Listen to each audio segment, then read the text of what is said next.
Ramadevi చంద్రికను freezer రూమ్లో బంధిస్తుంది. ఇక చంద్రిక ఆ గదిలో నుండి బయటపడలేక అక్కడ ఎంతో ఇబ్బంది పడుతూ ఉంటుంది. హర్ష కూడా చంద్రికను వెతుకుతూ ఉంటాడు. అమ్మ, చంద్రిక నీకేమైనా కనిపించిందా అని చెప్పి హర్ష తన తల్లిని అడుగుతూ ఉంటే, లేదురా, చాలాసేపటి నుండి పిలుస్తున్నాను, తను అసలు పలకడం లేదు. గదిలో చూస్తే లేదు, కిచెన్లో కూడా చూశాను, బయట లాన్లో కూడా చూశాను, ఎక్కడా కూడా తను లేదు. పని వాళ్ళని అడిగితే తను బయటకు ఎక్కడికి వెళ్ళలేదని అంటున్నారు. మరి ఇంట్లోనే ఉంటే ఎక్కడికి వెళ్ళిందో తెలియడం లేదు అని చెప్పి ఆవిడ చెప్పడంతో ఇక హర్ష కంగారుగా ఇల్లంతా కూడా వెతుకుతూ ఉంటాడు. తర్వాత రామాదేవి దగ్గరికి వచ్చి, రామా, చంద్రిక ఉదయం నుండి కనిపించడం లేదు, నువ్వేమైనా చూసావా అని చెప్పి అడుగుతూ ఉంటే అప్పుడు రమాదేవి, లేదు, నేను చూడలేదు అని చెప్పి కోపంగా సమాధానం చెప్తూ ఉంటుంది. ఇక దాంతో హర్ష తిరిగి ఇల్లంతా వెతకడం మొదలు పెడతాడు. ఇక ఫ్రీజర్ రూమ్ దగ్గర లోపల నుండి చప్పుళ్ళు వినిపించడంతో కంగారు పడిపోయిన హర్ష ఆ డోర్ ఓపెన్ చేస్తాడు. ఓపెన్ చేసేసరికి చంద్రిక చలితో వణికిపోతూ ఒక్కసారిగా కుప్పకొల్లిపోతుంది. ఇక దాంతో హర్ష భయపడిపోయి, చంద్రిక ఏమైంది నీకు అని చెప్పి అలా తనని పిలుస్తూ ఉంటాడు. ఇక చంద్రిక ఉలుకు పలుకు లేకుండా ఉంటుంది. తర్వాత తన 2 చేతులతో ఎత్తుకొని హర్ష చంద్రికని తన గదిలోకి తీసుకొని వస్తాడు. డాక్టర్కి ఫోన్ చేస్తాడు. డాక్టర్ వచ్చి చంద్రికని చెక్ చేసిన తర్వాత చాలాసేపటి నుండి తను ఆ గదిలోనే వండిపోవడం వల్ల బాడీ టెంపరేచర్ చాలా వరకు పడిపోయింది. ఇంకొంచెం సేపు అయ్యుంటే తను ప్రాణాలతో కూడా ఉండేది కాదు. అయినా ఎవరండి తనని ఆ గదిలో లాక్ చేసింది అని చెప్పి అలా డాక్టర్ అంటూ ఉంటారు. దాంతో హర్ష రమాదేవి వైపు కోపంగా చూస్తూ ఉంటాడు. కొంచెం సేపటికి చంద్రిక స్పృహలోకి వస్తుంది. అసలైనా ఆ రూమ్లోకి మీరెందుకు వెళ్ళారండి, కొంచెం ఉండుంటే మీ ప్రాణాలు పోయి ఉండేవి అని చెప్పి డాక్టర్ అంటూ ఉంటే, ఎవరైనా మిమ్మల్ని లాక్ చేశారా అని అడుగుతూ ఉంటే, లేదండి, ఎవరు నన్ను లాక్ చేయలేదు, అనుకోకుండా నేను ఆ గదిలోకి వెళ్ళి లాక్ అయిపోయాను. లోపల నుండి తలుపు కొడుతూ ఉంటే బయట ఎవరూ లేకపోవడంతో, ఎవరికి ఆ చప్పులు వినిపించకపోవడంతో అందులోనే ఉండిపోవాల్సి వచ్చిందని చెప్పి చంద్రిక నిందను తన మీదే వేసుకుంటుంది.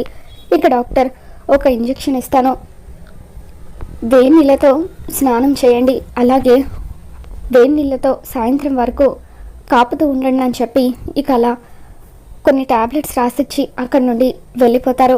డాక్టర్ వెళ్ళిపోయిన తర్వాత హర్ష చంద్రికతో, చంద్రిక, నిజం చెప్పు, ఆ రూమ్లోకి నీ అంతటా నువ్వే వెళ్ళావా, ఎవరైనా లాక్ చేశారా అని చెప్పి అడుగుతూ ఉంటే, లేదండి, నేనే వెళ్ళాను అని చంద్రిక కన్నీళ్లు పెట్టుకుంటూ ఉంటుంది. ఇక దాంతో హర్ష, చంద్రిక, నువ్వు నాకు నిజం చెప్పకపోయినా నీ కళ్ళు నాకు నిజం చెప్తున్నాయి. ఈ పని చేసింది ఎవరో నాకు బాగా తెలుసు. నువ్వు రెస్ట్ తీసుకో అని చెప్పి హర్ష చంద్రికకు చెప్పి అక్కడి నుండి వచ్చేస్తాడు. తర్వాత రమాదేవి తన గదిలోకి వెళ్తూ ఉంటే, ఆగురమ్మ అంటూ గట్టిగా అరుస్తాడు. ఏంటి, ఎందుకు ఇప్పుడు నా మీద అలా అరుస్తున్నారని చెప్పి రమాదేవి అంటూ ఉంటే, చంద్రికని ఆ గదిలో లాక్ చేసింది నువ్వే కదా అని హర్ష అంటూ ఉంటాడు. దాంతో రమాదేవి, అవును నేనే, మీరు దాని మీద చూపించే ప్రేమను భరించలేక, మీరు దగ్గర అవుతుంటే చూడలేక దానికి పనిష్మెంట్ ఇచ్చానని చెప్పి రమాదేవి అంటూ ఉంటుంది. దాంతో హర్ష ఒక్కసారిగా రమాదేవి చెంప పగలగొడతాడు.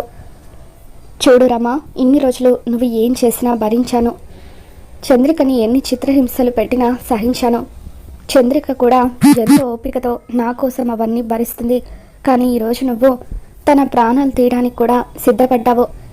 కాసేపు నేను వెళ్ళడం లేట్ అయ్యుంటే చంద్రిక ప్రాణాలు పోయి ఉండేవి అని చెప్పి హర్ష రమాదేవికి వార్నింగ్ ఇస్తూ, చూడు రమ్మ, ఇప్పుడు నువ్వు అనుభవిస్తున్న ఈ పేరు, ఈ ప్రతిష్ట, ఇవన్నీ కూడా నిజానికి చంద్రికకు దక్కాల్సినవి.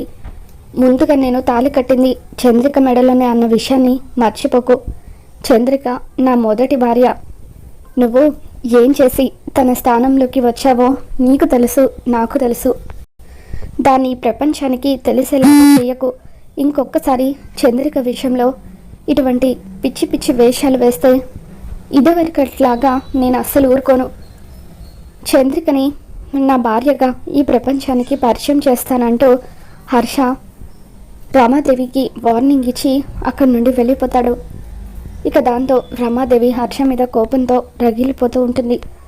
ఇన్నేళ్లలో ఎన్నడూ కూడా నా మీద చేయి చేసుకోలేదు. అటువంటిది ఆ చంద్రిక కోసం నా మీద చేయి చేసుకునే వరకు వచ్చిందంటే వీళ్ళ విషయం చాలా దూరం వెళ్ళిపోతుంది.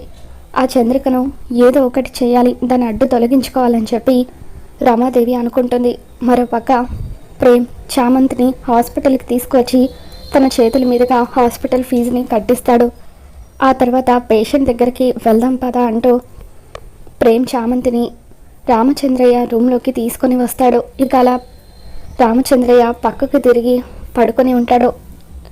తను స్పృహలో లేకపోవడంతో అప్పుడు ప్రేమ్ చామ్ అదిగో ఆయనే ఆ పెద్దయిన అని చెప్పి అలా వెనక్కి తిరిగి పడుకొని ఉన్న రామచంద్రయ్యని చూపిస్తూ ఉంటే ఇక ఆయన్ని వెనక నుండి చూడగానే చామంతికి చాలా బాధగా అనిపిస్తూ ఉంటుంది. ఇదేంటి నాన్నలాగా అనిపిస్తున్నారు, నో నాన్నకు ఈ పరిస్థితి రాకూడదు అని చెప్పి కళ్ళు మూసుకొని డ్రైవర్ బాబు నాకు ఆ పెద్దని చూడాలంటే చాలా భయంగా ఉంది, నేను ఇక్కడ నిలబడి ఉంటాను, దేవుడి దగ్గర పూజ చేసి తీసుకువచ్చిన కుంకుమ నువ్వే ఆయనకి తీసుకువెళ్ళి పెట్టు అని చామంతి అంటూ ఉంటుంది. దాంతో ప్రేమ్ అదేంటి చామంతి, మంచి మనసుతో నీ దిద్దులమ్మి డబ్బు సాయం చేశావు, ఆ పెద్దను కోలుకోవాలని పూజ కూడా జరిపించావు, నీ చేతుల మీదుగానే ఆయనకి బొట్టు పెట్టు, అప్పుడు అంతా మంచి జరుగుతుందని చెప్పి ప్రేమ అంటూ ఉంటాడు. దాంతో చామంతి సరే నేను కళ్ళు మూసుకుంటాను, నువ్వే ఆ పెద్దని ఇటు తిప్పు అని చెప్పి చామంతి అంటూ ఉంటుంది. దాంతో ప్రేమ్ సరే అని చెప్పి చామంతిని కళ్ళు మూసుకోమని చెప్పి రామచంద్రయ్యని పక్కకు తిప్పుతాడు. ఇకప్పుడు చామంతి కళ్ళు మూసుకొని రామచంద్రయ్యకి బొట్టు పెడుతుంది. ఇద్దరు ఆ రూమ్లో నుండి బయటకు వచ్చేస్తారు. ఎందుకో తెలీదు ఆయనను చూస్తూ ఉంటే మా నాన్న గుర్తొస్తున్నాడు డ్రైవర్ బాబు అని చెప్పి చామంతి అంటూ ఉంటుంది. మీ నాన్నని నువ్వు చాలా మిస్ అవుతున్నావు కదా చామ్ అని చెప్పి ప్రేమ అంటూ ఉంటాడు. ఇంతకీ మీ నాన్న ఏం చేస్తూ ఉంటారు అని చెప్పి ప్రేమ అడుగుతూ ఉంటే ఇక అప్పుడే నర్స్ అక్కడికి వచ్చి సార్ పేషెంట్ని ఆపరేషన్ థియేటర్లోకి షిఫ్ట్ చేస్తున్నామని చెప్పి అంటూ ఉంటుంది. మీరు ఒక ఫామ్ మీద సంతకం చేయాలని చెప్పి అంటూ ఉంటే సరే అని చెప్పి ప్రేమ్ ఆ ఫామ్ మీద సంతకం చేస్తాడు. ఇక ఆ తర్వాత స్ట్రెచ్చర్ మీద రామచంద్రయ్యని ఆపరేషన్ థియేటర్లోకి తీసుకుని వెళ్తూ ఉంటారు. ఇకప్పుడు చామంతి కళ్ళు మూసుకొని ఉంటే స్ట్రెచ్చర్ మీద చామంతి ముందు నుండి తీసుకువెళ్తూ ఉంటే అనుకోకుండా రామచంద్రయ్య చెయ్యి చామంతి చేతికి తగులుతుంది. ఇక దాంతో చామంతి కళ్ళు తెరిచి చూసేసరికి ఎదురుగా తన తండ్రి ఉండడంతో ఇక తన తండ్రిని ఆ పరిస్థితుల్లో చూసి చామంతి ఎంతగానో ఏడుస్తూ ఉంటుంది. నాన్న ఏమైంది నాన్న నీకు, నువ్వు హాస్పిటల్లో ఉండడం ఏంటి, అది కూడా ఈ పరిస్థితుల్లో, నువ్వు ఫోన్ ఎత్తకపోవడంతో ఏమైపోయావో ఏంటో అని నేను ఎంతగానో భయపడుతున్నాను, అటువంటిది నువ్వు ఈరోజు ఈ పరిస్థితుల్లో ఉండడం ఏంటని చెప్పి చామంతి ఏడుస్తూ ఉంటుంది. ఇక దాంతో ఫామ్ మీద సంతకం చేసి వచ్చిన ప్రేమ్ ఏడుస్తున్న చామంతి వైపు చూస్తూ ఏంటి చామ్ నువ్వు అనేది, ఈయన మీ నాన్నగారా అని చెప్పి అంటూ ఉంటాడు.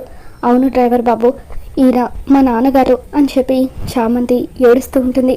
మేడం ఏడవకండి మేడం, పేషెంట్ డిస్టర్బ్ అవుతారు, ఆయనను ఆపరేషన్ థియేటర్లోకి తీసుకుని వెళ్తున్నాం, అర్జెంటుగా ఆయనకు ఆపరేషన్ చేయాలని చెప్పి అక్కడ ఉన్న వాళ్ళు అంటూ ఉంటారు. ఇక దాంతో ప్రేమ్ చామ్ రిలాక్స్ అవ్వు, మీ నాన్నగారికి ఏమీ కాదు అని చెప్పి ఓదారుస్తూ ఉంటాడు. ఇక ఆ తర్వాత రామచంద్రని ఆపరేషన్ థియేటర్లోకి తీసుకెళ్ళి ఆపరేషన్ చేస్తూ ఉంటే చామంతి ఒక్కసారిగా ప్రేమ్ని హగ్ చేసుకొని చాలా థ్యాంక్స్ డ్రైవర్ బాబు, ఆయన మా నాన్నగారని నీకు తెలియనప్పటికీ ఎంతో పెద్ద మనసుతో ఆయనకి సాయం చేశావు, తెలియని మనిషి కోసం లక్షలు ఖర్చు పెట్టావు, ఈరోజు మా నాన్నగారు బతికున్నారంటే దానికి కారణం నువ్వే అని చెప్పి అలా చామంతి ప్రేమ్ని హగ్ చేసుకొని థ్యాంక్స్ చెప్తూ ఉంటుంది. ఇక ప్రేమ్ చామంతిని ఓదారుస్తూ ఉంటాడు. మీ నాన్నగారు ఒక చోట, మీ అమ్మగారు నువ్వు ఒక చోట, ఎందుకు ఇలా వేరు వేరు ఉంటున్నారు చామ్, అసలు మీది ఏ ఊరు, ఎందుకు మీరు ఇలా విడివిడిగా ఉండాల్సి వచ్చిందని చెప్పి అలా ప్రేమ్ చామంతిని అడుగుతూ ఉంటాడు. మరి ఇప్పటికైనా చామంతి తన గతం గురించి ప్రేమ్కి చెప్తుందా, చెప్తే ప్రేమ్ చామంతికి సహాయం చేస్తాడా, ఏం జరగబోతుందో మళ్ళీ మన ఛానల్లో తెలుసుకుందాం. ఈ వీడియో మీకు నచ్చినట్లయితే ఒక లైక్ చేయండి.